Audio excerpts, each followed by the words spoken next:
రెండో రోజు గుజరాత్ పర్యటనలో ఉన్న పీఎం మోడీ మరోసారి పాకిస్తాన్ కు హెచ్చరికలు జారీ చేశారు. ఇది ఉగ్రవాదులతో పాకిస్తాన్ చేయిస్తున్న దాడులు కాదు, నేరుగా ఆ దేశమే మనపై జరుగుతున్న దాడి. అందుకే టెర్రరిస్టులు మరణిస్తే అధికారిక లాంఛనాలతో అంత్యక్రియలు జరుపుతుంది అని అన్నారు. वीरों की भी भूमि है।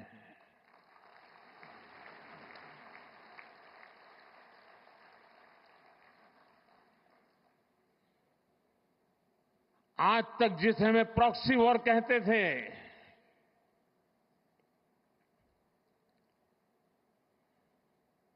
छह मई के बाद जो दृश्य देखे गए, उसके बाद हम इसे प्रॉक्सी वॉर कहने की गलती नहीं कर सकते हैं। और इसका कारण है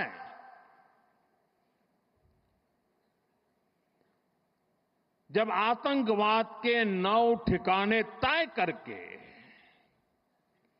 22 मिनट में, साथियों 22 मिनट में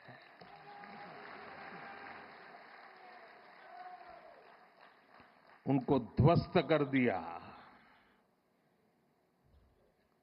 और इस बार तो सब कैमरा के सामने की सारी व्यवस्था रखी थी ताकि हमारे घर में कोई सबूत न मांगे। अब हमें सबूत नहीं देना पड़ रहा है, वो ऊपर वाला दे रहा है।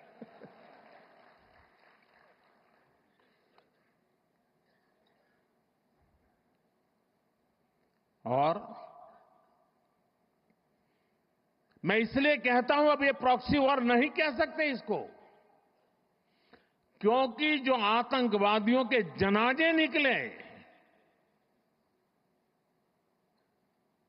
6 मई के बाद, जिनका कत्ल हुआ, उस जनाजे को स्टेट ऑनर दिया गया पाकिस्तान में। उनके कॉफिन पे पाकिस्तान के झंडे लगाए गए, उनकी सेना ने उनको सैल्यूट दी। ये सिद्ध करता है कि आतंकवादी गतिविधि प्रॉक्सी वॉर नहीं है, ये आपकी सोची समझी युद्ध की रणनीति है। आप वॉर ही कर रहे हैं तो उसका जवाब भी वैसे ही मिलेगा।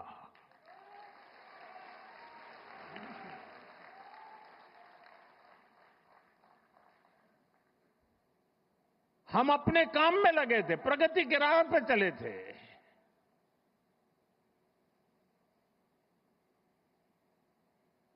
हम सबका भला चाहते हैं और मुसीबत में मदद भी करते हैं।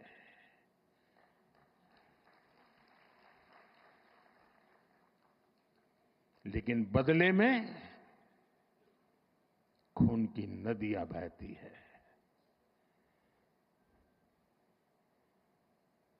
मैं नई पीढ़ी को कहना चाहता हूं,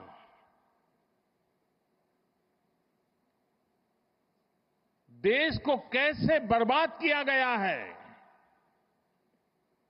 1960 में जो इंडस वाटर ट्रीटी हुई है, अगर उसकी बारीकी में जाएंगे तो आप चौंक जाएंगे। यहां तक तय हुआ है उसमें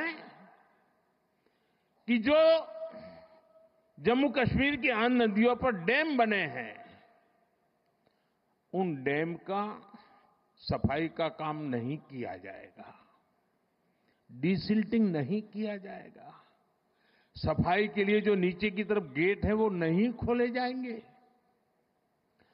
60 साल तक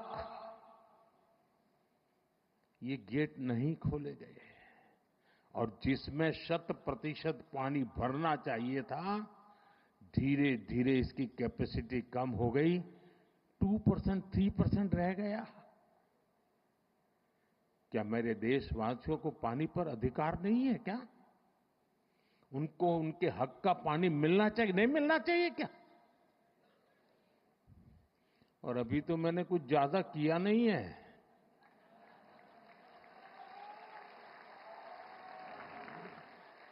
अभी तो हमने कहा है कि हमने इसको एबेंस में रखा है, वहां पसीना छूट रहा है। और हमने डैम थोड़े खोल करके सफाई शुरू की। जो कूड़ा कचरा था वो निकाल रहे हैं। इतने से वहां फ्लड आ जाता है। साथियों, हम किसी से दुश्मनी नहीं चाहते हैं। हम सुख चैन की जिंदगी जीना चाहते हैं। हम प्रगति भी इसलिए करना चाहते हैं कि विश्व की भलाई में हम भी कुछ योगदान कर सके।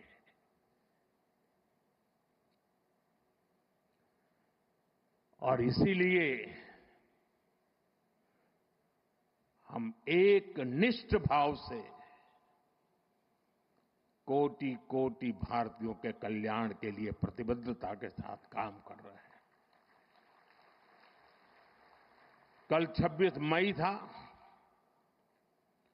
2014 में 26 मई मुझे पहली बार देश के प्रधानमंत्री के रूप में शपथ लेने का अवसर मिला। और तब भारत की इकोनॉमी दुनिया में 11 नंबर पर थे। हमने कोरोना से लड़ाई लड़ी, हमने पड़ोसियों से भी मुसीबतें झेली, हमने प्राकृतिक आपदा भी झेली। इन सब के बावजूद भी इतने कम समय में हम 11 नंबर की इकोनॉमी से 4 नंबर की इकोनॉमी पहुंच गए।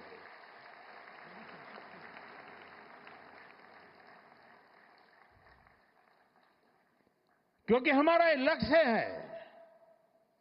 हम विकास चाहते हैं, हम प्रगति चाहते हैं। और एक के बाद योजनाएं। और साथियों, मैं गुजरात का ऋणी हूं।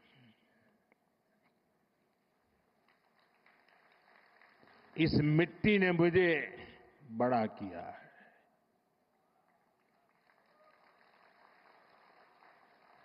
यहां से मुझे जो शिक्षा मिली, दीक्षा मिली, यहां से जो मैं आप सबके बीच रह करके सीख पाया,